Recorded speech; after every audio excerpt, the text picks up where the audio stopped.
Hello and welcome to another episode of Finding Out Who I Am Through the Eyes of a White Woman.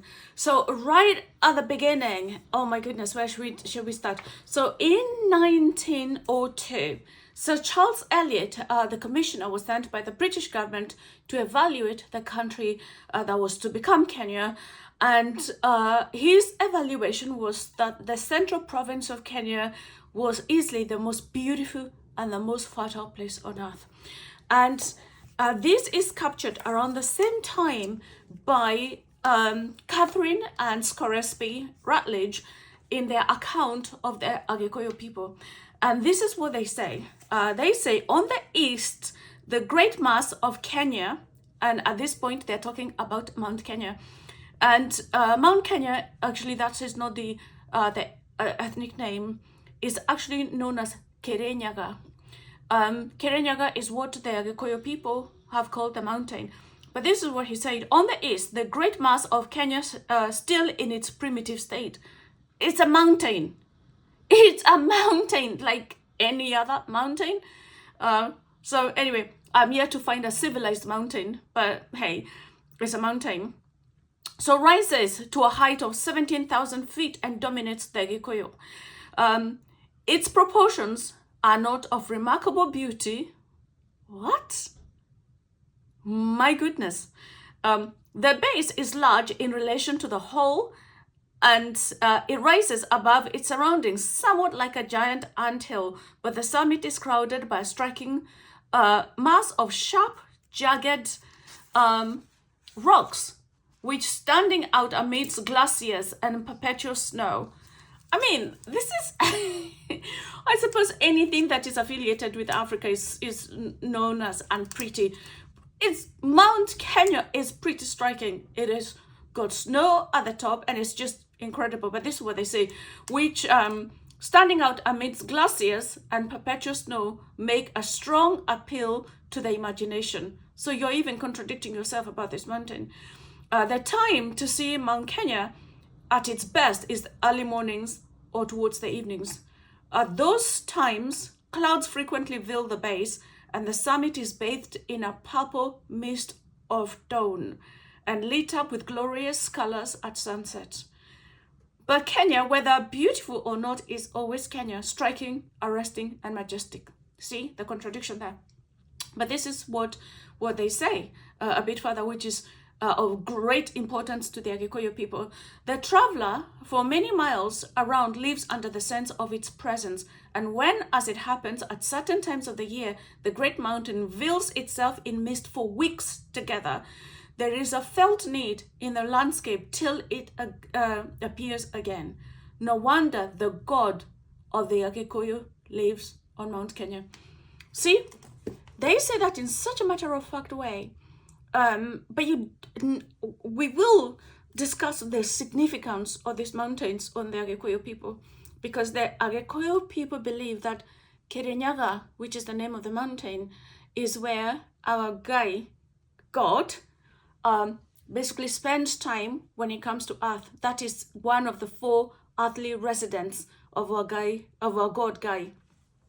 And we believe that the snow on the peaks of Mount Kenya is known as Ira, which means the bed of God.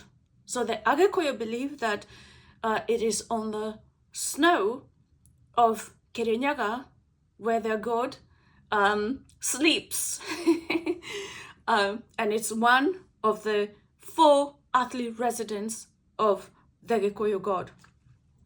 Now, so we're right at the beginning of trying to understand who my people were. And so she describes the early inhabitants of this region. So she says, and there's no time given, but what she says is that there was nothing of the nature of acquisition by force or arms under one or more military leaders. But at some point, the Agikuyu people found themselves living around the foothills of Mount Kirinyaga. And the people who they found were 2 types of people. The Athi, or she calls them Asi, but I detect is the other people that she talks about, or apparently they were also called the Akiek, and I just might believe that the Akiek are still pretty much around to this day. And she also said that there was another group of people called the Agumba. And it's so interesting because, like, when my mom and my dad had a fight, because my dad was actually very short. My dad was, I think, 4'9". My mom, despite the fact that she was very short herself, she used to call him Kaguba. And so I never really, but I kind of, yes, somewhere deep down, I had, at the back of my mind, I had heard of this tribe, Agumba. So the Agumba were the people that my tribe found when the migration was taking place. And the Agumba were actually around 4'6". So I suppose this is when my mom was saying that word, it's probably carried on from, generations of the use of that word. But they were also known as, by the Agikuyu, they knew them as Amaido Mashiana, which basically means eyes of the children, because I suppose of their size. But the most striking thing about these people is that they actually lived underground. So they used to dig huge holes, and in these holes they built homes underground. And I got no evidence to know why they were digging and building the homes inside a hole. Perhaps maybe for warmth, perhaps maybe, but I've got no idea.